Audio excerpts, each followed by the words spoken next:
Hello എല്ലാവർക്കും മറ്റൊരു പുതിയ വീഡിയോയിലേക്ക് സ്വാഗതം. ഇത് നമുക്ക് കുറച്ച് ഹെൽത്തി ആയിട്ടുള്ള റെസിപ്പി നോക്കിയാലോ. വൈകുന്നേരം സ്നാക്സ് ആയിട്ടും ഉച്ചയ്ക്ക് തോരൻ വെച്ച് കഴിക്കാനൊക്കെ പറ്റിയിട്ടുള്ള നല്ലൊരു റെസിപ്പിയാണ്. മാത്രമല്ല നല്ല ഹെൽത്തിയാണ്, റെഡിയാക്കാനും സിമ്പിളാണ്. അപ്പോൾ എങ്ങനെയാണെന്ന് നോക്കിയാലോ. അതിനായിട്ടൊരു ബൗൾ എടുക്കുക. അതിലേക്ക് അര കപ്പ് വൻപയറാണ് ഞാനിവിടെ എടുത്തിട്ടുള്ളത്. അത് അതിലോട്ട് ആഡ് ചെയ്ത് കൊടുക്കാം.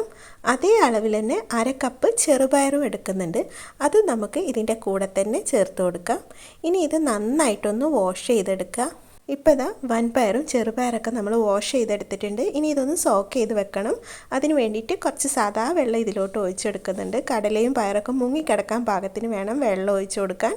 ഒരു 3-4 മണിക്കൂർ കഴിയുമ്പോൾ കടലയും പയറൊക്കെ നന്നായിട്ട് സോക്കായി വന്നിട്ടുണ്ടാവും. അപ്പോൾ നമുക്ക് ഈ വെള്ളമൊക്കെ ഒന്ന് മാറ്റി കൊടുക്കാം. ഇപ്പോൾ വൻപയറും ചെറുപയറൊക്കെ നന്നായിട്ട് വാഷ് ചെയ്തിട്ട് ഒരു സ്ട്രെയിനറിലോട്ട് മാറ്റിയിട്ടുണ്ട്. ഇനി ഇത് ഓവർനൈറ്റ് അങ്ങനെ വെക്കണം. അങ്ങനെയല്ല, ഇതുപോലത്തെ ഒരു കോട്ടൻ്റെ വൈറ്റ് ക്ലോത്തോ ഏത് ക്ലോത്തായാലും വേണ്ടില്ല, ഇതുപോലെ ഒന്ന് ക്ലോസ് ചെയ്ത് വെച്ച് കൊടുക്കുക. രാവിലെ നമ്മളിത് ഓപ്പൺ ആക്കി നോക്കുമ്പോൾ ചെറുതായിട്ട് വൻപയറും ചെറുപയറൊക്കെ മുളച്ച് വന്നിട്ടുണ്ടാവും. കുറച്ചും കൂടി കൂടുതൽ മുളയ്ക്കാൻ വേണ്ടിയിട്ട് ഞാനിത് ഒരു ഗ്ലാസ്സിലോട്ട് മാറ്റി കൊടുക്കുന്നുണ്ട്. പിന്നെ ഇത് ഗ്ലാസ്സിലേക്ക് മാറ്റണമെന്നൊന്നുമില്ല, ഇതിൽ തന്നെ ഒരു ദിവസം കൂടി വെച്ചാൽ അത്യാവശ്യം നല്ല രീതിയിൽ മുളയ്ക്കും കേട്ടോ. ഞാൻ പിന്നെ ഒരു ഭംഗിക്ക് വേണ്ടിയിട്ട് ഈ ഗ്ലാസ്സിലേക്ക് മാറ്റിയെന്നേ ഉള്ളൂ. എന്നിട്ട് എന്തെങ്കിലും അടപ്പ് വെച്ചിട്ട് ഇതുപോലെ ക്ലോസ് ചെയ്ത് വെച്ച് കൊടുക്കുക. ഇതുപോലെ ഹോളുള്ള അടപ്പ് വേണം കേട്ടോ. അതുകൊണ്ടാണ് ഞാൻ ഈ ഗ്ലാസ് തന്നെ എടുത്തത്. ഒരുമാതിരി മൊത്തമായിട്ട് അടച്ചിട്ടാൽ ഒരു ബാഡ് സ്മെല്ല് വരും. അല്ലെങ്കിൽ അടപ്പ് ഇങ്ങനത്തെ ഇല്ലെങ്കിൽ നമുക്കൊരു കോട്ടൻ്റെ ക്ലോത്ത് വെച്ചിട്ട് ജസ്റ്റ് ഒന്ന് ക്ലോസ് ചെയ്ത് വെച്ച് കൊടുത്താലും മതി. പിറ്റേ ദിവസം രാവിലെ ആകുമ്പോൾ തന്നെ ചെറുപയറും വൻപയറൊക്കെ നല്ല രീതിയിൽ തന്നെ മുളച്ച് വന്നിട്ടുണ്ട്. അപ്പോൾ നമുക്ക് ആ ഗ്ലാസ്സിൽ നിന്ന് വേറൊരു ബൗളിലേക്ക് മാറ്റി കൊടുക്കാം. ഇനി നമുക്ക് ഇത് വെച്ചിട്ട് കറി വെക്കുകയോ അല്ലെങ്കിൽ തോരൻ വെക്കുകയോ എന്ത് വേണമെങ്കിലും ചെയ്യാം.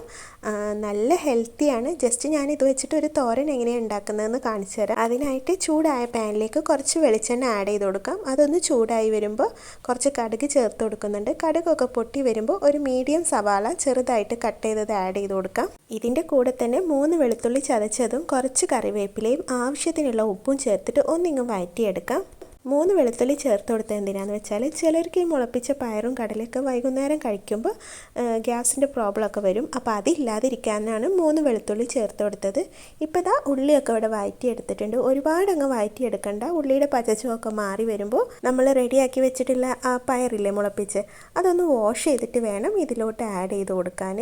എന്നിട്ട് നന്നായിട്ട് എല്ലാം കൂടി അങ്ങ് മിക്സ് ചെയ്ത് കൊടുക്കുക. എന്നിട്ട് ഇതൊന്ന് അടച്ച് വെച്ചിട്ട് കുക്ക് ചെയ്തെടുക്കാം. ഒരുപാട് നേരമൊന്നും ഇട്ട് കുക്ക് ചെയ്യേണ്ട. 2-3 മിനിറ്റ് ഇതുപോലെ അടച്ചു വെച്ചിട്ട് കുക്ക് ചെയ്തെടുത്താൽ മതി. അതിലേക്ക് കുറച്ച് ചെറുകിയ തേങ്ങ ആഡ് ചെയ്ത് കൊടുക്കുക. ഞാനിപ്പോൾ ഇവിടെ അര കപ്പ് തേങ്ങ ചേർത്ത് കൊടുത്തിട്ടുണ്ട്. കുറച്ച് ചില്ലി ഫ്ലേക്സും കൂടി ചേർത്തിട്ട് നന്നായിട്ട് മിക്സ് ചെയ്ത് കൊടുക്കുക. എന്നിട്ട് ഫ്ലെയിം ഓഫ് ആക്കി കൊടുക്കുക. അപ്പോൾ ഇത്രയേ ഉള്ളൂ. മുളപ്പിച്ച പയറൊക്കെ നമ്മളിവിടെ തോരൻ വെച്ചിട്ടുണ്ട്. ഇത് വൈകുന്നേരം കട്ടൻ ചായയുടെ കൂടെയോ അല്ലെങ്കിൽ ചോറിന് തോരനായിട്ടൊക്കെ കഴിക്കാം കേട്ടോ.